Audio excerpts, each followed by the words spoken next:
Hi, everybody. Welcome to another Chats with Chaudhry. I hope you're safe and well. Today, I'm delighted to be joined by Jörg Zimmermann, who is the Vice President for Veta Development Service, External Affairs, Veta Pharma, and also Chair for the International Board of Directors at ISPE. And it's under that capacity, actually, I'm talking to Jörg today to learn more about the ISPE Aseptic Manufacturing Conference, which is coming up on March the 14th to 15th at North Bethesda in the USA. I was wondering if I get that right, but there you go. So Jörg, it's lovely to meet you. How are you?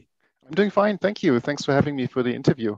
Well, it's delighted to meet you. I obviously see you on LinkedIn quite a lot, talking about ISPE and various other things, and it's lovely to see you wearing your bow tie as well. So it's great to see you. Thank you.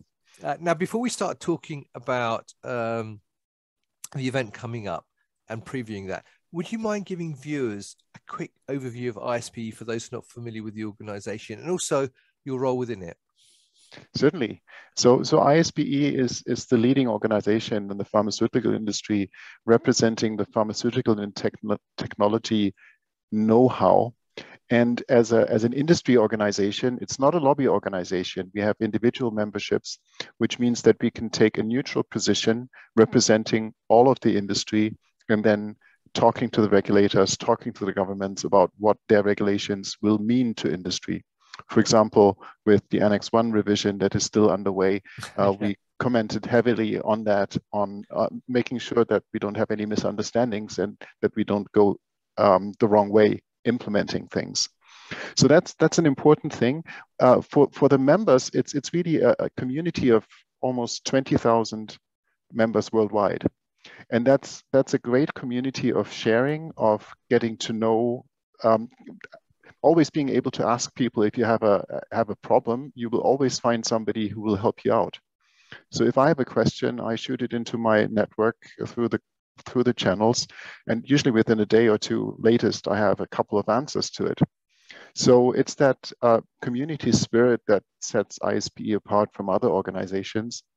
And we hear that over and over again from people joining from other industries, that there's a certain spirit to it. And you've got lots of chapters, haven't you, across the globe? Oh yeah, absolutely. Yeah. It's we have chapters and affiliates all over Europe, in Asia, North America, South America, and that's also really this global view, because in all those countries you bring in a certain cultural aspect, you bring in language aspects, you have quality maturity differences, different views on how to do things, and that's just very exciting and very enriching. So in the conferences that we organize, that's where we bring people together, including the regulators, for discussions and for sharing knowledge. But then also we do workshop type based settings where people can really interact with their peers. And then the results of those discussions are published in articles in the PE magazine, Pharmaceutical Engineering magazine, as guidelines, as best practice guides. So there's a whole resort of things that people can access when they're members of ISPE. Right. And in terms of the areas that ISPE focuses on, how broad is it? Because obviously, if we talk about pharma or biopharma or whatever, you can start obviously from drug discovery all the way through to drug delivery. So what sections or what parts of the value chain are ISPE really focusing on? All of them, if you want. We do have people that look at investigational medicinal products. We do have groups that talk about combination products at the end of the production chain. We have the regulatory groups. We have the quality groups. We've got the manufacturing technology. So it's really all of that. Right. Okay. And your role within ISPE, what is actually your role? My role is I'm the chair in the International Board of Directors. The board of directors is 15 elected members that represent the membership worldwide. And we try to take care of all the issues from the members. ISPE at the same time is of course a company where we run our business. And this is where we, through the business, develop and deliver the content. So as chair, and it's as in all organizations, you rotate through the function. So you start out as secretary, then you become treasurer, vice chair, chair, and immediate past chair. So first joining the board, being elected to the board, then volunteering to be on the executive committee. It's a long-term commitment, but I see for myself and for the organization and also for my company just the vast benefit of doing it and being able to represent the pharmaceutical industry and have that content available and presented to the authorities. Brilliant. Now, before we start talking about the aseptic processing conference, which is coming up, I know ISPE had a live event already this year, the Facilities of the Future event, which I had the pleasure of attending way back in 2020, but I couldn't go this year, unfortunately. How did that event go? It went very well. It was a great event. We had over 200 people on site, plus another 80 or so that dialed in remotely. And you could see, well, it was all under precautions, of course. So there was disinfection stations, people were wearing masks, but you could see how almost desperate people were to get back into action, because you can do so many transactional things virtually, but you can really only talk to people and really get behind it if you're face to face. And a lot of times the side discussions on the corridor are much more important than the main parts, because you can ask your questions. You can go up to the speakers and ask them the questions that you might not ask in a virtual setting. So it was a great spirit. I mean, it could have been much bigger if it wasn't for the circumstances. But at the same time, I think it was the right decision to go back to face to face, and we'll see the same with Aseptic. Now, talking about the contents, Facilities of the Future had, again, a lot of presentations on latest facilities, especially in the cell and gene and ATMP field, because we now see those processes being established commercially and really getting into the learnings from those projects. And at the same time, we had a good interaction with government, with people from BARDA and also from the Office of the President for the Pandemic Response, talking us through how they dealt with the pandemic.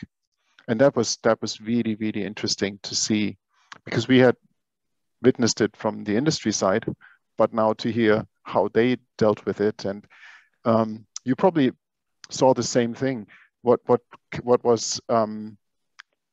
What we saw early in the pandemic and the things that needed to be, the decisions that needed to be taken, the public would only be aware of it 8-12 months later, right? So early on, industry was discussing, where do we get the commodities from? Where do we get the vials from? And then early on, the joint decision in the industry to go for multi-dose vials for the dosing, because that just means you don't need that many vials to do all the vaccination. Right?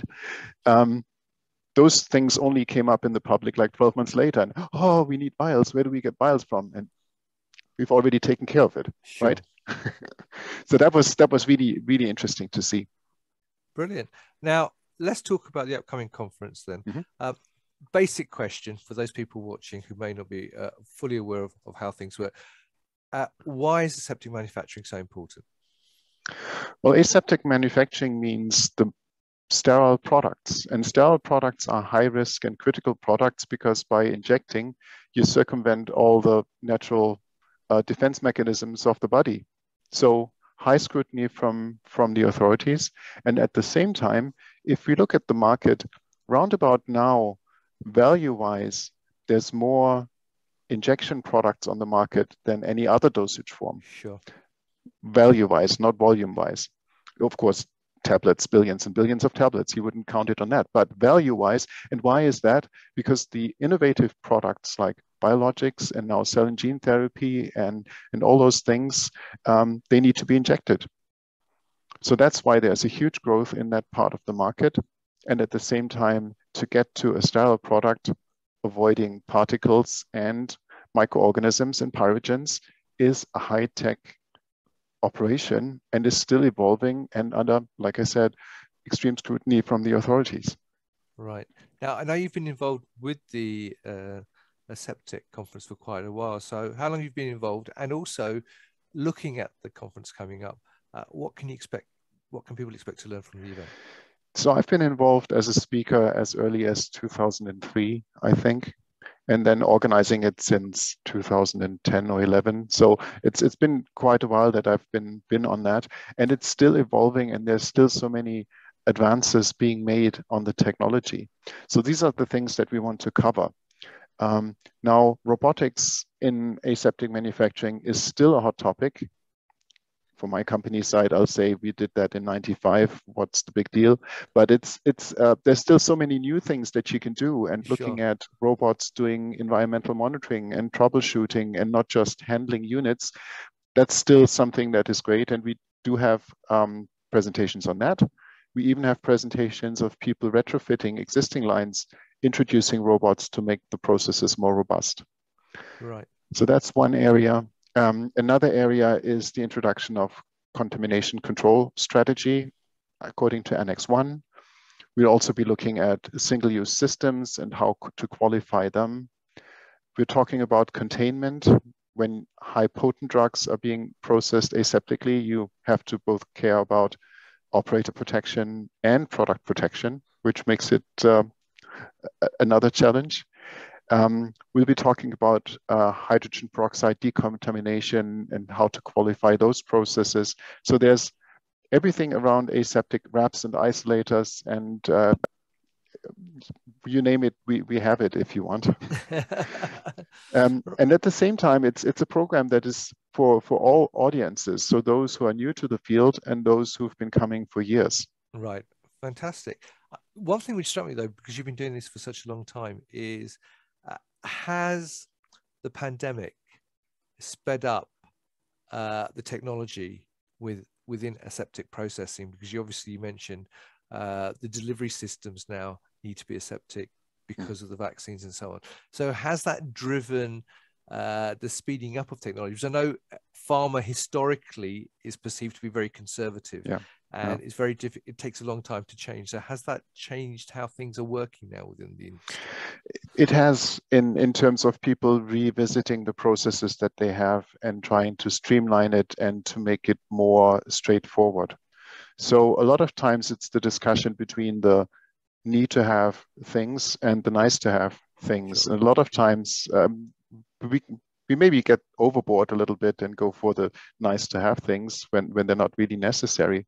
Sure. At the same time, what we've seen with the vaccines and products for COVID, the only way that speedy development was possible was by parallelizing the work and having the authorities and the industry work hand in hand with a huge effort. You wouldn't imagine how much time and money and work hours had to go into that. So if people go back now and say, oh, why don't we continue doing it that way? It's not sustainable. Right. It absolutely is not sustainable. And it also came at a certain price because processes were developed that worked. But in the pharmaceutical industry, we want to know the borders of the process and we want to know why the process works. And that means a lot more experiments and a lot more development work, which was postponed and is happening right now. Right. So it's kind of the sequence of things, how things were being done. And yes, there's a lot of learnings that we can carry forward, but at the same time, the speedy development of the vaccines has created a huge backlog in the authorities with other products that have been on the backbench. Right. And those have to be worked through now. And it'll have to come back a little bit to where it was before, not all the way, but yeah, interesting learnings and interesting discussions going on right now. Right. Now, coming back to the conference, and this is quite a difficult question, I guess, because you've got so many great content at the conference. But is there any standout session for you at the event? Well, what we always do is, in addition to the education sessions, we do workshop type settings. Right. So we will have 3 workshops. One is called Aseptic, one is called Annex 1, one is called Containment, where people can sit together in a small group with their peers and really discuss things. So they can either work on a little project if they want, or they can just share their questions and ideas. And that's something where the networking aspect also comes into play, and where people who would not normally ask a question in the big audience will come forward. And these are usually really, really valuable for the people attending, because they get to know people, they get their questions answered, they can do a little bit of benchmarking on certain things. We've even had people suggest that we should do that at the beginning of the conference as a networking thing, because so that's definitely one thing to look forward to. And then the other thing which we always do, and which is unique to this conference, is the regulatory panel, where we have a lot of interaction with FDA, and this year also with Health Canada, with Paul Gustafsson, who is not only representing Health Canada, but who's also incoming chair of PIC-S. And that's another thing where people can ask questions directly to people like Rick Friedman and Alonzo Cruz and Bob Sosville and Brooke Higgins. I hope I've got them all covered now. But it's really, you can come in with real questions and you get real answers. And we're gauging those questions as well, and publish that as a write-up on Pharmaceutical Engineering magazine. So it's really a way also for the authority to show their current thinking on certain things, and reassuring industry on certain aspects. So that's at the end of the conference, and people are just really looking forward to it. Right. And I know you've historically at conferences done site tours as well. Mm-hmm. I know obviously with COVID that's been restricted. Yeah. Do you see them coming back though as restrictions ease? I think so, yes. My guess, and it's really my personal guess, is that maybe by the May-June timeframe, we might be getting back to site tours. At least that's our thinking, and let's keep our fingers crossed for that. Yeah, fine. Now, obviously, we talked a lot about the event and obviously what you're doing in person. For those people who can't make it in person, what are you doing for those people who can attend virtually or want to attend virtually? So we're streaming live. Not everything, but we've selected the best parts so that people can really attend throughout the conference, not all 3 tracks in parallel, but individual tracks. Sure. And also the regulatory panel will also be streamed, and the keynotes, because the keynotes, of course, in the beginning with Alonzo Cruz and Paul Gustafsson, and then also Joyce Hansen as an industry representative as SVP Quality in Johnson & Johnson / Janssen Pharma. That's going to be streamed as well. So yes, it cannot replace face-to-face interaction, but it's a really good compromise, I would say, for people to attend. Brilliant. And looking ahead, I mean, what are the next big ISPE events that are coming up from your perspective? Mm-hmm. So end of April, we'll have the first face-to-face conference again in Europe, in Madrid, which is called the European Annual Meeting. And we're looking forward to a great program there again, with regulators on site, the young professionals, the emerging leaders, as they call themselves now within ISPE, are doing a hackathon again, where they do a 24-hour project type work in smaller groups as a competition. And Madrid, it's going to be great to be back in Spain. We haven't been there for a long time. So that's the next event coming up in Europe. Then there's the Biotech Conference end of June in Boston, with a focus on biotechnology, and obviously Boston being one of the biotech hubs, probably the biggest one in the world. We'll have a great show there. And then towards the end of the year, there's of course annual meeting coming in around Halloween in Orlando. And finally, the ISPE Aseptic and Pharma 4.0 conference in Vienna. That's a program that we had to postpone. We wanted to do it in December 2021. Sure. Couldn't do it due to local restrictions. So now it's just moved 1 year, and it's going to be great to be back in Vienna again. Fantastic. Yeah. Now, thank you for that, Jörg. That's a great overview of aseptic manufacturing and the conference and ISPE. So where can people get more information, one, about the event, and also about ISPE in general, if they want to find out more on the services that you offer? Oh, absolutely. So the homepage is www.ispe.org. Very easy to find. So you'll find information about the conferences, but also about trainings. You can go to the bookstore and look at the guidance documents that we publish. And there's also the interaction. So as a member, you are part of the Engage network. You can join the communities of practice that are in certain segments. I, for one, have been leading the Sterile Products and Processes community of practice for a couple of years. And that's really where you get the benefits of being able to actively participate as well, right? You can be a member of a club and be a passive member, and other than the badge, you don't get much out of it. But if you start interacting, and what I've seen with volunteering is really the more you give, the more you get out of it. Sure. And I can only encourage people to be active and help us shape the future of the pharmaceutical industry, because that's what we're doing. Brilliant. Well, look, yeah, it's been lovely to meet you finally, and thank you for giving the overview. I wish you lots of success next week, and hopefully I will see you there in person as well. So there you go, viewers. If you'd like to know more about the aseptic processing event next week and about ISPE in general, then feel free to check out the links which will be above the video.